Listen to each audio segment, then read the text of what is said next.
CPI seat നൽകാത്തതിൽ പരസ്യമായി അതൃപ്തി അറിയിച്ച വൈക്കം എംഎൽഎ കെ അജിത്തിനെ അനുനയിപ്പിക്കാൻ ബിനോയ് വിശ്വം എത്തി. സീറ്റ് നിഷേധിക്കാൻ മറ്റുള്ളവരെക്കാൾ തനിക്കുള്ള കുറവ് എന്തെന്ന് പാർട്ടി വ്യക്തമാക്കണമെന്ന് അജിത്ത് ആവശ്യപ്പെട്ടിരുന്നു.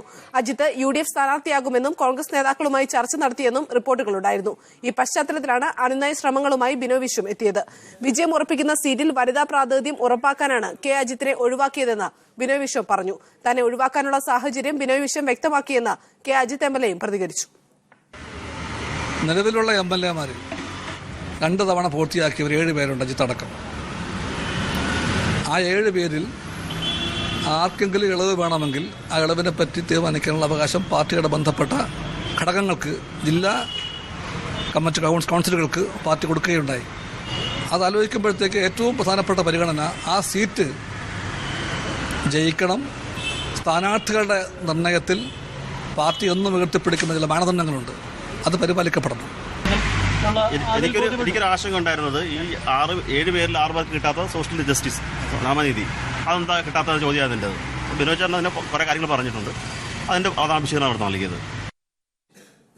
കൂടുതൽ വിവരങ്ങളുമായി കോട്ടയത്ത് നിന്ന് ആൽവിൻ തോമസ് ചേരുന്നു. ആൽവിൻ, സിപിഐയും കെ അജിത്തും തമ്മിലുള്ള പ്രശ്നങ്ങളെല്ലാം പരിഹരിച്ചോ? എന്തൊക്കെയാണ് വിവരങ്ങൾ?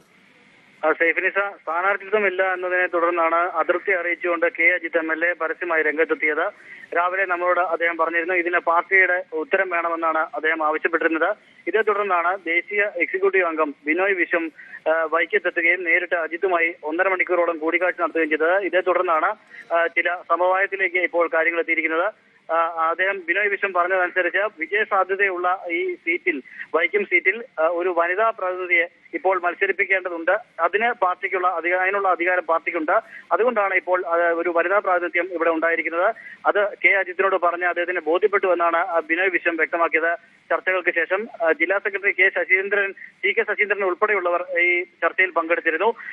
അജിത്തിന്റെ പ്രതികരണവും അങ്ങനെ തന്നെയാണ് ഉണ്ടായത്. എന്നാൽ അദ്ദേഹത്തിന്റെ പ്രതികരണത്തിൽ നമുക്ക് പറഞ്ഞിരിക്കുന്നത് ബിനോയ് വിശ്വം പറഞ്ഞതിൽ കൂടുതൽ പറയാനില്ല എന്നാണ് അദ്ദേഹം പറഞ്ഞത്.